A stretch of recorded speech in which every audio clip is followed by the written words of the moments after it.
자, 안녕하십니까? 우리 지난 시간에 참 중요한 얘기, 우리 계속 지금 중요한 얘기들만 골라서 하고 있습니다만은 중요한 용어들, DNA 클로닝, 그 다음에 유전자 재조합, DNA 재조합이라고 그래도 되고요. DNA 중에서 많은 경우가 유전자를 가지고 중심으로 해서 재조합을 하니까 비슷한 말이라고는 할 수가 있을 것 같습니다.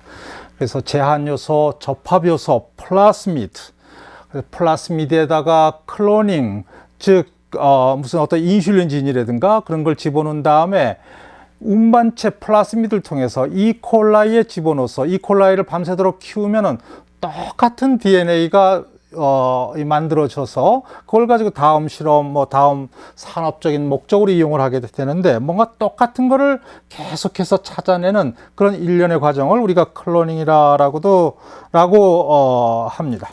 자, 중요한 지난 시간의 과정을 거쳐서 이번 시간에는 또 다른 중요한 내용인데요. 우리 DNA를 증폭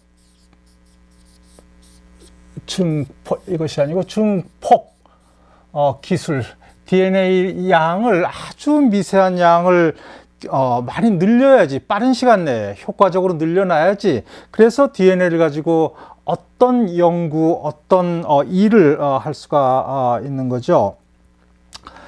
우리 가령 쥬라기 공원에 보면은 스토리가 대충 이러지 않습니까? 쥬라기 공원, 그러니까 옛날에 공룡의 피를 빨아먹은 모기가 어떤 호박이라는 이 소나무의 송진 안에 갇혀서 지금 어디 그 쥬라기 공원에 나오는 그런 연구소에서, 이 코스타리카인가요? 그래서 연구소에서 그 모기에서에 있는 공룡 DNA를 꺼내다가 그걸 복제를 해서 공룡을 만들어내지 않습니까? 그 영화의 스토리인데, 우리가 지금 그 영화 스토리에 어떤 면을 얘기하자는 것이 아니라 그 모기가 빨아먹은 예전의 공룡 DNA 정말 빨아먹었다면은 아주 미세한 양이겠죠.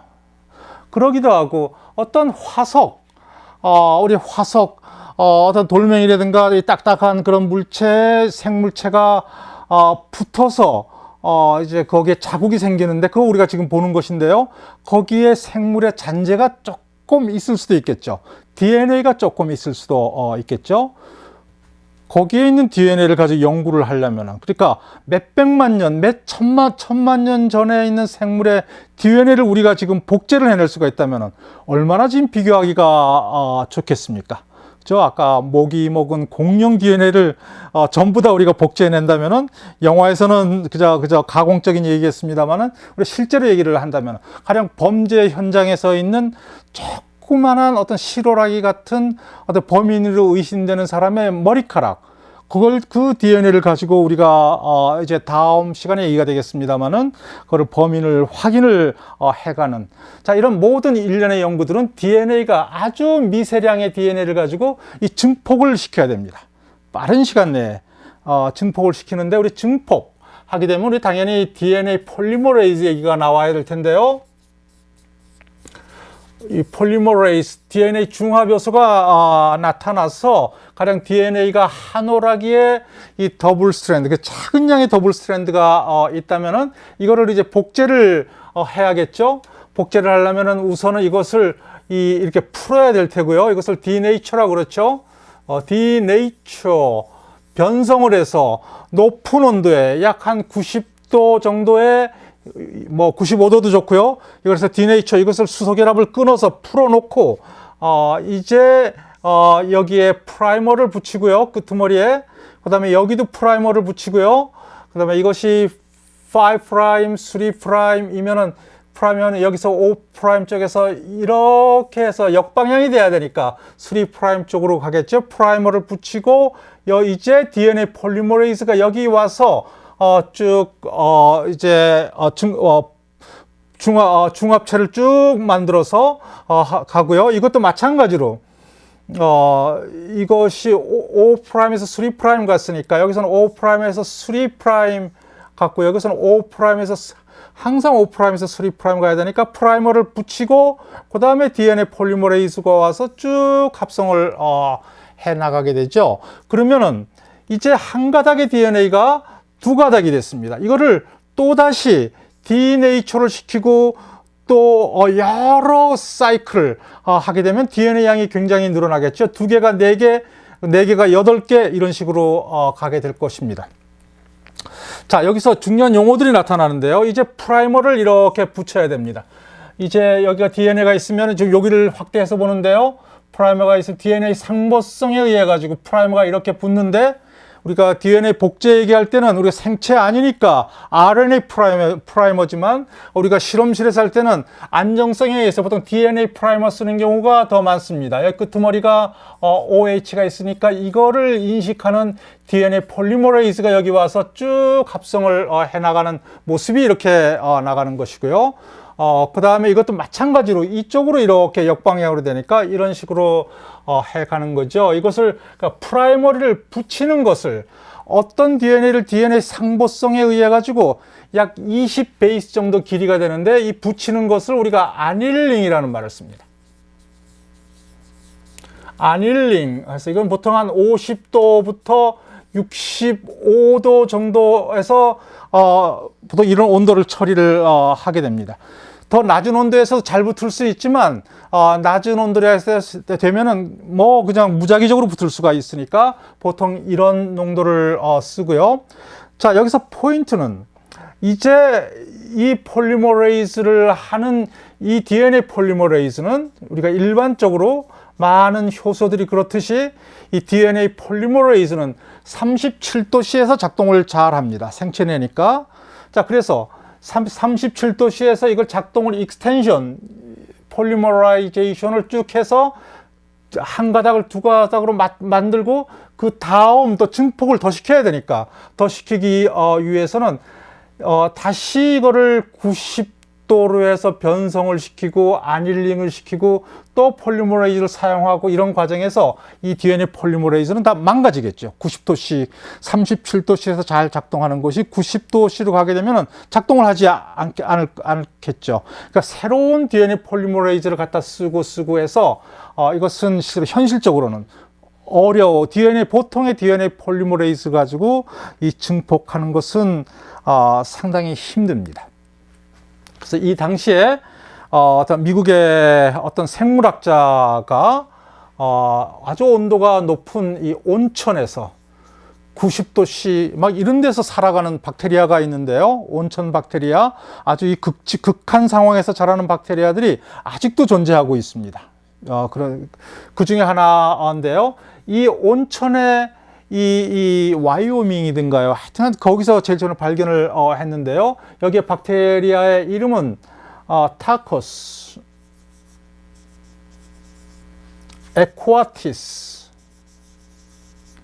이런 박테리아가 있는데 이것을 약자로 탁큐에서 탁이라고 얘기를 합니다. 탁, 이것이 가지고 있는 폴리머레이즈는 72도씨에서 역시 고온에서 자랄 수가 있는 박테리아답게 DNA 폴리머레이즈가 37도씨보다 72도씨에서 잘 작동하는 것입니다. 그러니까 이제 이 탁 폴리머레이즈를 DNA 폴리머레이즈처럼 작동을 하게 되면은 이 높은 온도 90도에서 변성을 시키고 50도, 60도에서 또 아닐링을 시키고 그 다음에 폴리머라이제이션을 시키고 72도씨에서 시키고 그 다음에 90도로 갔다가 이 온도로 갔다가 이 온도로 가면 온도 차이가 크게 안 나니까, 그리고 탁 폴리머레이즈는 구조적으로 90도씨를 처리하더라도 안정되니까, 그렇게 다치지가 않으니까 계속해서 이 사이클을 2사이클, 4사이클이 아니라 30사이클 이렇게 갈 수도 있는 것입니다. 바로 이런 기술을 그러니까 자동 온도 조절 장치죠. 90도, 70도, 90도, 그 다음에 60도, 그 다음에 72도, 이런 식으로 해서 변성, 아닐링, 그 다음에 익스텐션, 길이하게 되는 거, 이런 것이 반복돼서 하는 것이 이 DNA 증폭 기술의 이 포인트인 것입니다. 자, 우리가 이것을 이 기계가 자동 온도 조절 장치기고요. 우리가 이것을 보통 PCR 기계라고 얘기를 합니다. 정말 요즘은 거의 아무 연구실이나 분자생물학 연구실의 실이나 범죄 연구를 하는 범인을 잡는 아마 경찰 연구소도 그럴 것 같은데요.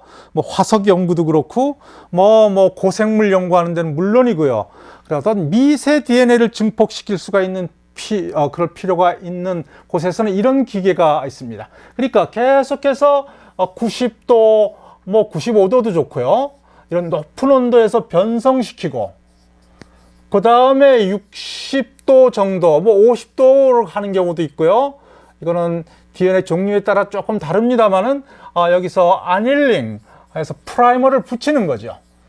상보성에 의해서 DNA를 그냥 프라이머를 붙이는 이런 것이 하고, 그 다음에 이제 타코스 폴리머레이즈가 있으니까 72도씨에서 폴리머라이제이션 익스텐션을 해서